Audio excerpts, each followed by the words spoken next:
This is the magnetic mount stand and the charging adapter folding base from K&F Concepts for the DJI Osmo Pocket 3.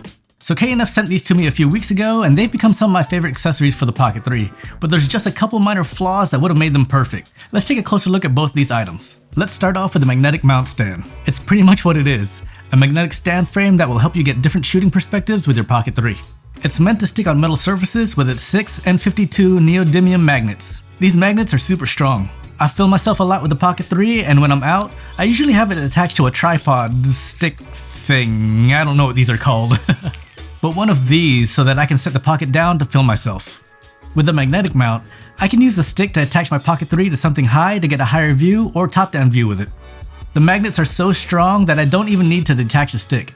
It's strong enough to hold the whole setup. It weighs only 54 grams, so it's really lightweight. And it's super quick to attach to the Pocket 3. Also, it doesn't get in the way of any quick release mounts you want to attach to the bottom.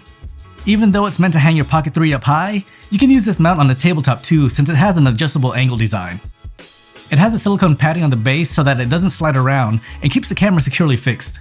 There's also a soft pad on the inside to help keep the Pocket 3 locked in tight. This is a great mount.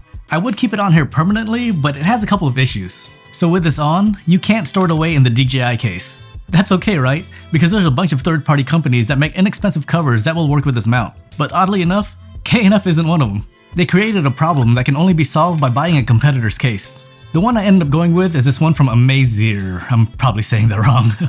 I like this cover because it has a real hinge instead of a plastic one that you fold over. And it has a nice felt lining inside to prevent scratching the Pocket 3. It has a spot in here to hold a filter, but it won't work with a wide-angle lens. And finally, when you have it on the Pocket 3, it covers the buttons. I always worried about the other covers that didn't go over the buttons because I'd hate to accidentally turn it on when it's in my pocket or bag. This cover addresses that issue. And yeah, it works without having to remove the K&F magnetic mount. But if you need to access the SD card, the only way to get to it is by removing the whole mount, because K&F didn't make a slot to easily get to it with the mount on.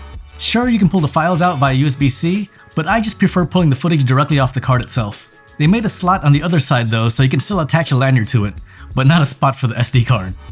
Those are the only two issues that I found with the magnetic mount. One was easy to fix with this cover, but I hate that I have to take off the whole mount every time I need to access the memory card. Still though, this is a great mount that I use almost all the time. Now let's take a look at the charging adapter folding base. This is a great replacement base for the one that comes with the Pocket 3, because you can actually set your camera down with this base. It's made of aluminum alloy and allows you to mount your Pocket 3 in a bunch of ways. It has a 1/4-inch screw mount on the bottom and the action camera finger mounts that magnetically fold in when you don't need them. The base can also be used with archetype tripod heads. If you're using the finger mounts, you probably already have the mounts you need, but this does also come with this claw adapter.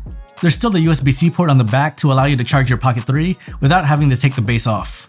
So I actually made a video previously talking about other base mounts, and this mount would have made it to the top of my list, but it overlooked one thing. This won't be a problem for everyone, but if you're someone that's in the DJI ecosystem and use the DJI Action, you'll have these magnetic mounts. Now I know the Pocket 3 uses a different attachment from the Action, but I would like to be able to use the same mount for both cameras.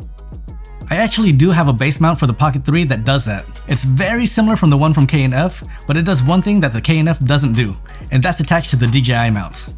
As you can see here, the K&F is missing the notches for the DJI mount to grip onto. I'm no engineer, but I'm assuming these would have been easy to add to the base mount from K&F.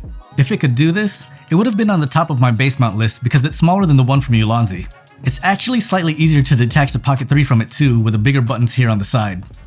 That being said, I do still like it and I do still use it all the time. It's nice having a few of these base mounts around, especially if you use your Pocket 3 a lot. But yeah, that's the almost perfect accessories for the DJI Osmo Pocket 3. Now before I go, does anyone know how to say this brand? Amazear? Amazear? Amazear? It can't be it.